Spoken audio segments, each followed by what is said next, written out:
Hi everybody, welcome back to my channel. It's Angela Flip and Clutter Creations here to bring you another crafting tutorial. Today we're going to do a sublimation tutorial on how to do these really cool wood grad frames that I got from Infinity, which I'll link down below. We are going to be putting like a little collage. It looks a little weird right now, but that's because I did not crop my pictures to the design because I wanted there to be a little bit extra overlapping just in case I missed anything. I don't want to leave any white space. We're going to see how that goes.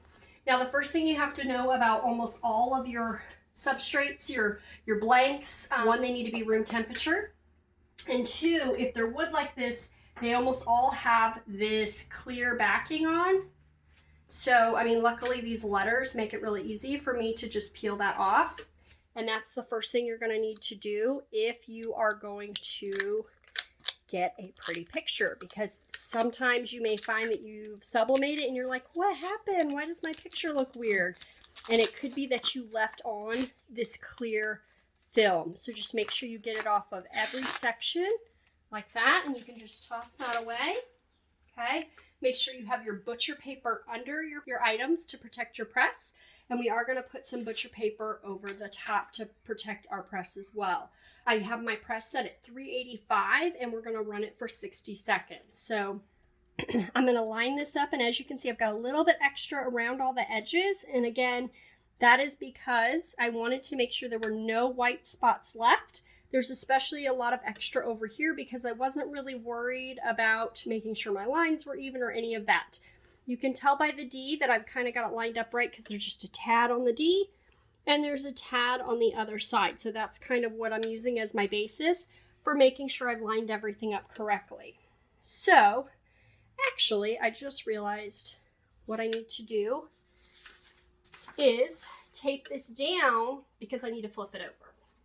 Because the white part with the picture needs to be up, facing up. So I was able to get that lined up. This is my first time doing one of these, and again, I love doing these tutorials because I like being able to learn with you guys, and hopefully by seeing somebody new to doing some of these things, it's helpful for you. So I'm just going to tightly wrap this around because we do not want our picture to move, because we will get what's called ghosting. And that is where you get the image looks almost cloudy, and we don't want that. So I'm not going to do the top because I feel like that would be more of a problem than it's worth, because it would make it too like puffy. So we're just going to kind of level that down. We can tape this to the bottom here. See how that works. Just like that. Okay, nice and flat. And yes, even though I have my paper here, I still want paper that is going to completely cover this, because with sublimation, as the inks like soak into your item, the gases will rise as the inks like release their color. And so you want it to be caught by the paper and not ruin your machine, because you will be sad. Now, one other thing we're going to have to consider is, do we need to lower the press? And we may need to. There we go. Actually, well, I might not be able to close it. We'll see. Nope, I was able to close it. And we're going to go ahead and run that press. Now I have my press set at 385, and I have it set at 190, which you've probably heard me mention in my previous videos.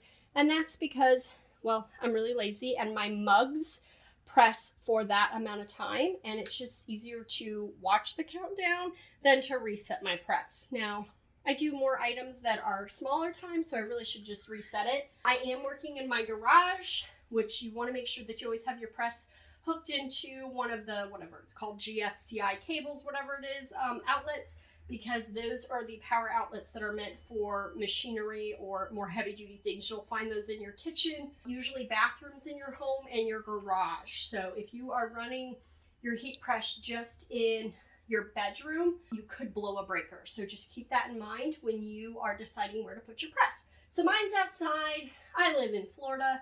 It's like 100 degrees already, even though it is only 10:20 a.m. So there's that. And we are at our 60 seconds. Raise that up. Now the only thing I'm concerned about is how tight I had this press. I think I'm actually going to lift it up. Oops, I'm going the wrong way. I'm going to lift it up because I don't want to risk that paper moving, because I had that on there pretty tight, like, which you can see by how pressed that is. I probably should have loosened that. I may have actually had too much pressure on that. So we'll see. This is the only one I have. So we'll see how well this has turned out. I'm so excited. I hope it's beautiful. Be careful when you take your papers off. It is very, very hot. I should probably have my heat glove, but I forgot it in the house. This is when I'm hating myself for putting this tape here. We're just gonna flip this over. What? Oh, that is hot. Yeah, I had way too much pressure on this. So don't be like me. Don't let your hurry to get your press closed stop you from fixing the pressure, because I can definitely see that I had too much pressure on this. But hopefully it is gorgeous. Unlike with vinyl, sublimation doesn't need, sublimation does not need, oh, that's so pretty.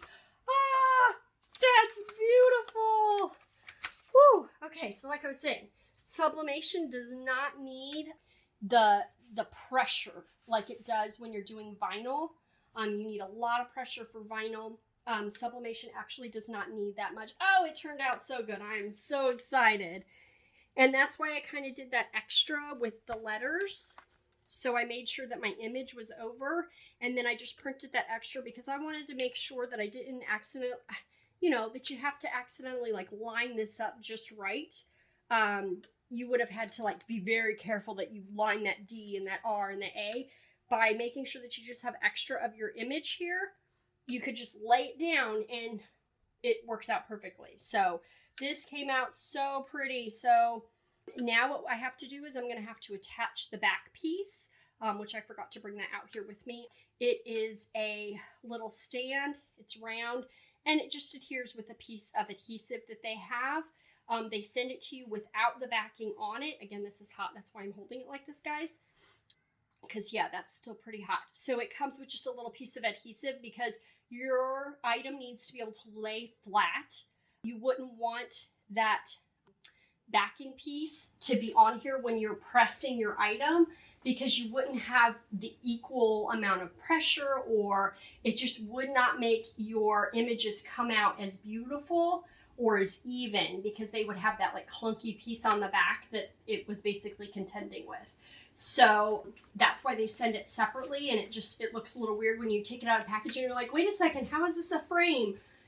The piece is separate. But yeah, overall, really excited. Love these. I bought some that are just plain frames, and then I bought this grad one to kind of see how it works to use those cutout letters.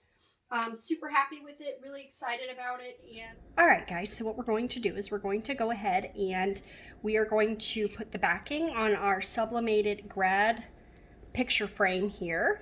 And like I said, you don't want to have the hardware already on there, because when you're trying to sublimate, this would not be flat and then your picture would not come out evenly.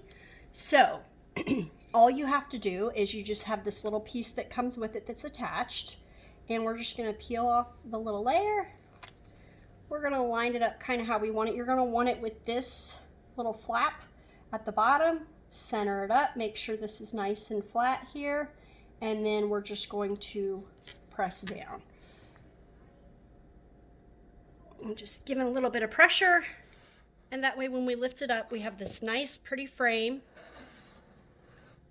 and it stands up nice and neat and beautiful, and it makes a wonderful graduation gift for any student, whether high school, college, or a parent maybe that has a grad that has just graduated. I love it. Turns out beautiful, nice, vibrant colors, and there you go. So hopefully this video was helpful for you. If it was, don't forget to give it a thumbs up. Trust me, I love when those thumbs ups come through. So give it a thumbs up, and don't forget to hit that subscribe button so that you can be notified the next time I post a video. Thanks for swinging by my channel. Bye!